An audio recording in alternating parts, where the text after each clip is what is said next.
So hi, everyone. I am Dan Schneiderman. I am the Eclipse Partnership Coordinator at the Rochester Museum and Science Center. My entire job, like a number of folks here, is just the Eclipse. I've been working there for a good couple of years and just partnering with everyone. Clicker? There we are.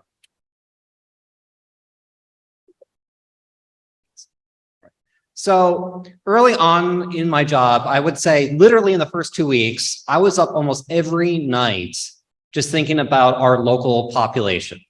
The greater Rochester region has about 1.1 million people. How do you reach 1.1 million people? Well, it comes down to breaking down a lot of demographics and thinking about everyone, how to get everyone excited. And then I honestly might have to ask Deb this at some point of, when did I come up with this phrase of everyone under the sun is a stakeholder? I want you to think about everyone you pass by every day in your community, everyone you drive by, everyone who goes to your kids' schools, all of their friends, their neighbors, everyone you run into the grocery store. Every single one of them will get to experience this eclipse. Now, how do you get them all excited?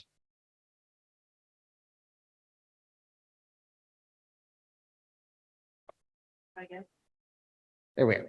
Well, you start thinking about the entire ecosystem. So here, people from last year's workshop, you might remember this slide.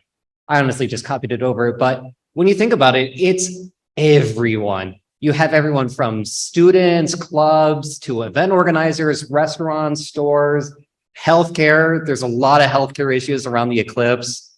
You have elder care, religious organizations. It is literally everyone. And here's the thing, you can't expect people to come to you. You can't expect everyone to be searching online. You can't expect everyone to just automatically know. A lot of people don't watch the news or aren't on social media as often, or they just don't hit the right times when stories are out there. You have to go to where people are. And, we've been doing a lot of that. Just between last April and about a week ago, we've been attending as many festivals, public markets, events, sports events. We had Eclipse Day at the Rochester Red Wings. I think Deb's somewhere in this picture or right outside this picture. And just in those couple of months, we reached about 50,000 people in person. That is just us individually talking to people. The photos at another festival. And, we set ourselves up at the New York State Fair. The New York State Fair sees almost about 1 million people during the entire length of their event. And even if we get only about 10% of people stopping by our area or walking by, that's still about 90,000 people across the state. You need to go to where people already are at their festivals, at their events, in their neighborhoods. There's so many things already to just kind of tie the eclipse into. Also, I like to point out that that's Tyler when he stopped by. And I want you to start thinking about what's coming up. We have Halloween in a month. Yes, it's a little too late for the annular, but I hope a lot of you are planning to do something eclipse related with Halloween. It's an easy event to pitch. You can even start even just getting Milky Ways or Starbursts. A lot of these foods have been talked about in the past. Yes, it's punny, but sometimes you need that initial hook to get the public's attention.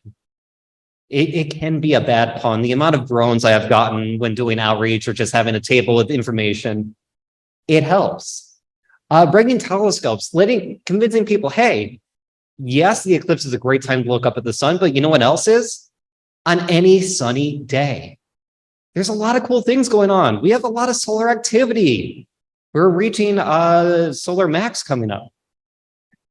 And getting to show people, how many people have actually looked through a telescope out of the public? How many of them have even looked up at the sun?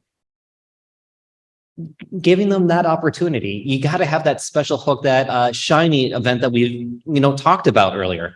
And on a similar basis, last year, we do a Stars with Santa event. We have Santa in the planetarium. We do this over a couple weekends. Santas are probably everywhere in December. And December is only a good 4 months away. You know what makes great stocking stuffers? Eclipse glasses. And so we made sure to get the Santas that we had wearing eclipse glasses. They weren't our final design, but to say, hey, even Santa knows proper eclipse safety is something that we can now show coming up to October and again in April. It's thinking about creating those connections, integrating into everyday life. And I will have to say those Santas were a lot of fun to work with. One of the other big initiatives that we had been dreaming about since 2019 and only started to implement last year is the RMSE Community Eclipse Ambassadors.